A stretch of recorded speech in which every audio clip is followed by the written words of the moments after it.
There is a saying, you will not be punished for your anger, you will be punished by your anger. The same is true for pain. Each one of us, at some point, carries pain, emotional wounds, disappointments, regrets. We hold them tightly, we store them in the body, we carry them in the mind, and over time, what once hurt us becomes what we identify with. The pain becomes not just a moment in the past, but a lens through which we see the world. But ask yourself, who suffers when you hold on to pain? The one who caused it, or you? In the monastery we are taught to sit with discomfort, not to escape it, not to fight it, but to observe it, to see its true nature. And once you truly understand something, you are no longer bound by it. That is the essence of letting go. Letting go is not weakness. It is not forgetting. Letting go is strength. It is the choice to free yourself from self-created chains. It is the discipline to not react with anger, but with awareness. It is the courage to say, this pain is no longer needed. I choose peace. So today, I invite you, don't run from your pain and don't cling to it. Instead, look deeply, understand it. And when you're ready, let it go. Because freedom is not something we find outside. It is something we uncover once we release what no longer serves us. Pain, as most people perceive it, is something that happens to them, a result of unfortunate events, harsh words, betrayal, failure, or loss. But from the perspective of internal cultivation, pain is more than just a reaction. It is a message, a signal from within, pointing toward a place in us that is not yet healed, not yet understood.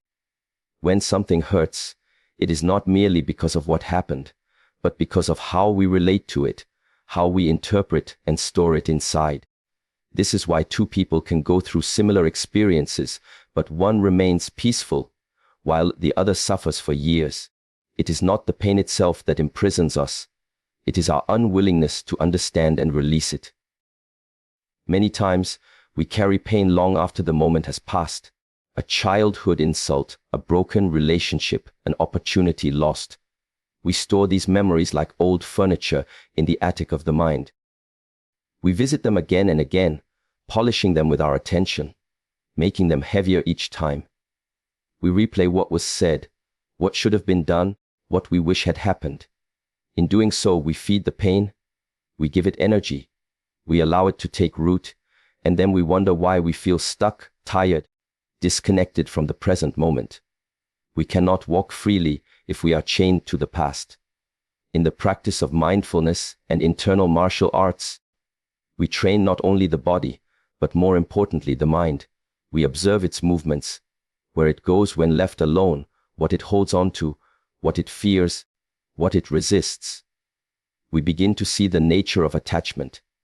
Pain often arises not just from an event, but from the attachment we have to how things should be. When life does not meet the image we have created, we resist. This resistance is a seed of suffering. The more tightly we hold on to that image, the more pain we experience. But the world does not bend to our desires. People will change, situations will unfold beyond our control, and we will lose what we once loved. This is the nature of life. To expect otherwise is to set ourselves up for endless disappointment. Letting go of pain begins with recognizing that we are holding it.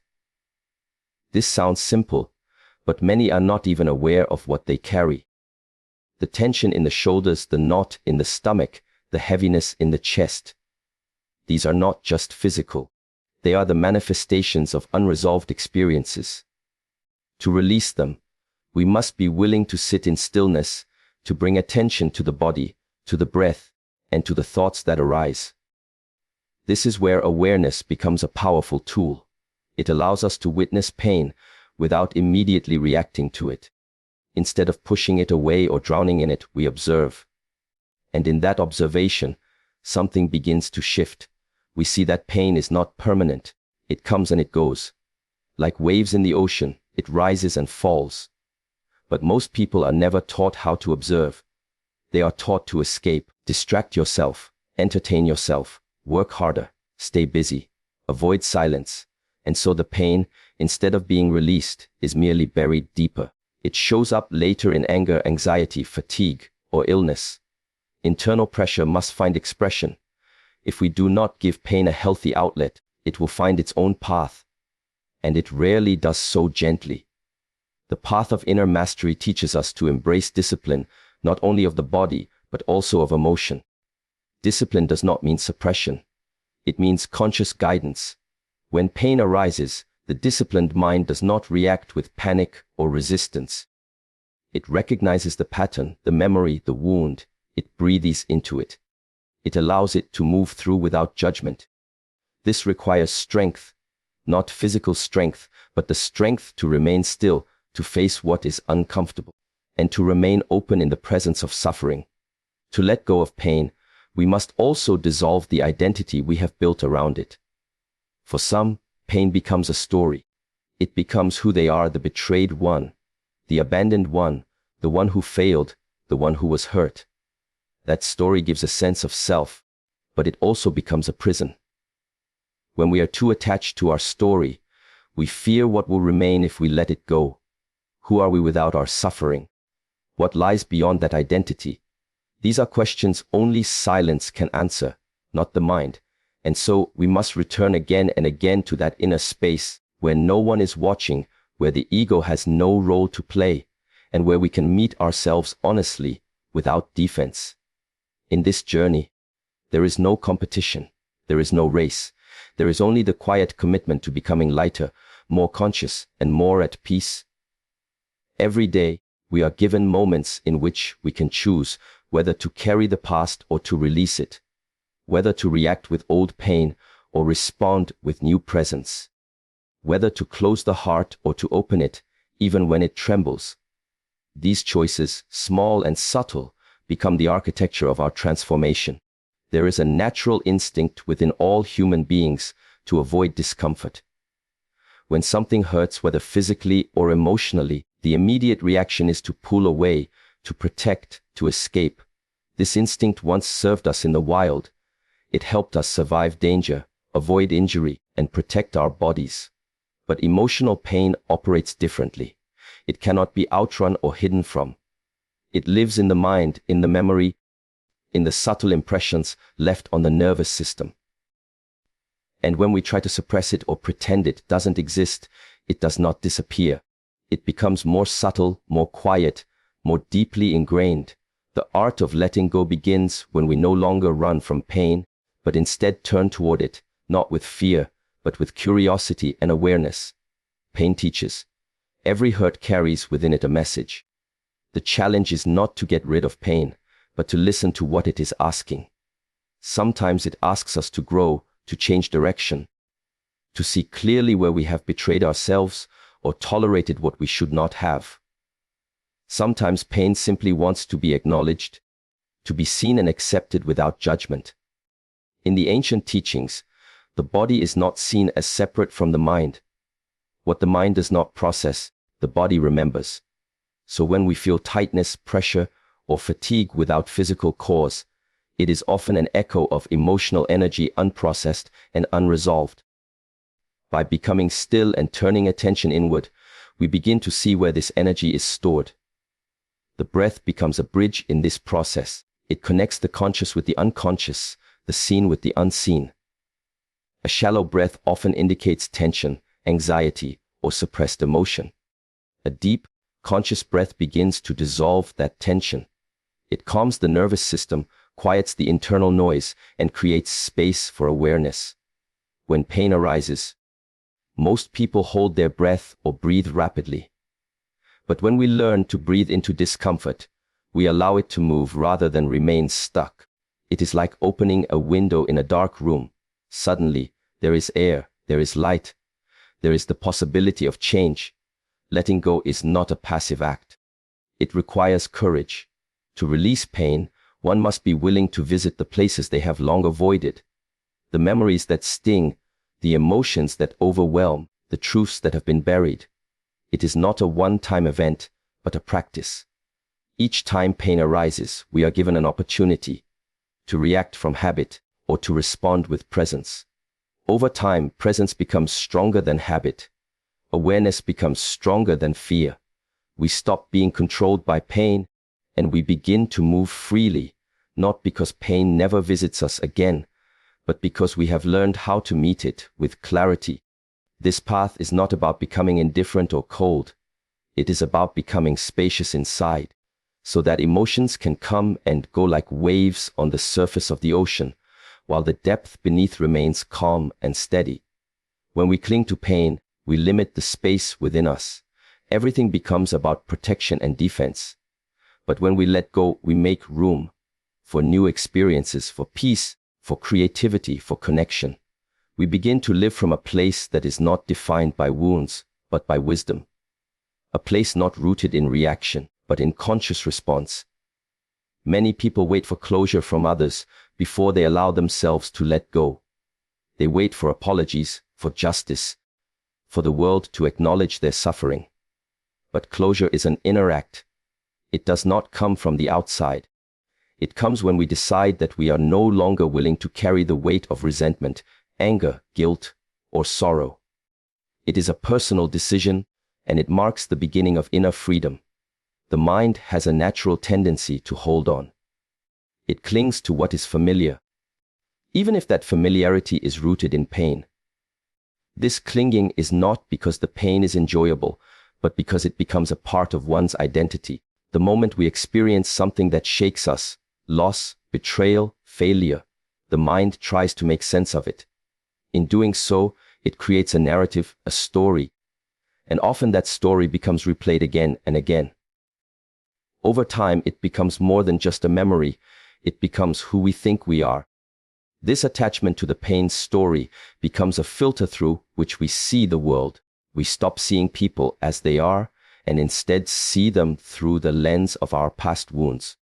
We stop experiencing life in the present moment and start living in the echoes of what once hurt us.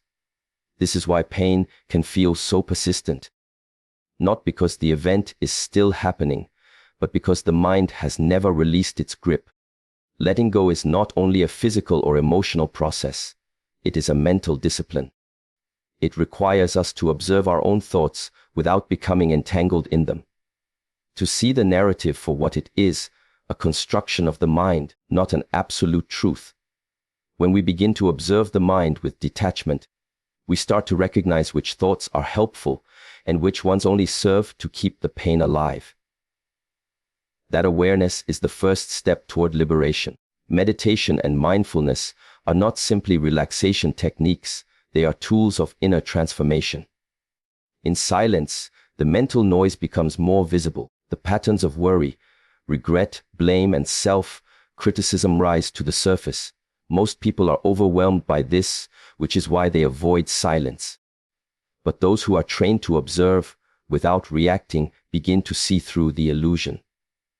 They begin to realize that not every thought deserves their attention. Not every feeling requires action. Some simply need to be witnessed until they dissolve. It is in this space of witnessing that healing begins. When we are no longer fueling the pain with constant thinking, it starts to lose its intensity. We no longer identify with it. It is like taking off a heavy coat we've worn for years. At first, it feels strange, maybe even vulnerable. But then we notice the lightness, the freedom. This is not forgetting the past. It is remembering it without becoming trapped by it. It is seeing the scar without reopening the wound. Many times, people resist letting go because they believe it means what happened no longer matters. But letting go is not about dismissing the significance of what happened. It is about refusing to let it define the rest of our life. Pain shapes us, but it does not have to dictate who we become. We can carry the lessons without carrying the weight. We can honor our past without being imprisoned by it. This shift in perception does not happen overnight. It is a gradual unfolding, a return to a deeper understanding of who we are beyond our thoughts, beyond our emotions, beyond our pain. This is why discipline is essential. Discipline to sit with discomfort instead of running from it. Discipline to breathe when the mind wants to react. Discipline to choose awareness over autopilot. Every time we choose presence over reaction, we weaken the chains of pain that once bound us. We take responsibility not for what happened, but for how we carry it. This inner responsibility is the mark of maturity. It is the sign that we are no longer waiting for something outside to change in order to feel peace inside. We become the source of our own healing. There is great power in this realization. When we let go of pain, we do not lose anything essential. We gain space, we gain clarity. We create room for love, for purpose, for joy. The energy once consumed by suffering is now available for creation, for contribution, for growth. This is not the absence of challenge, but the presence of inner strength.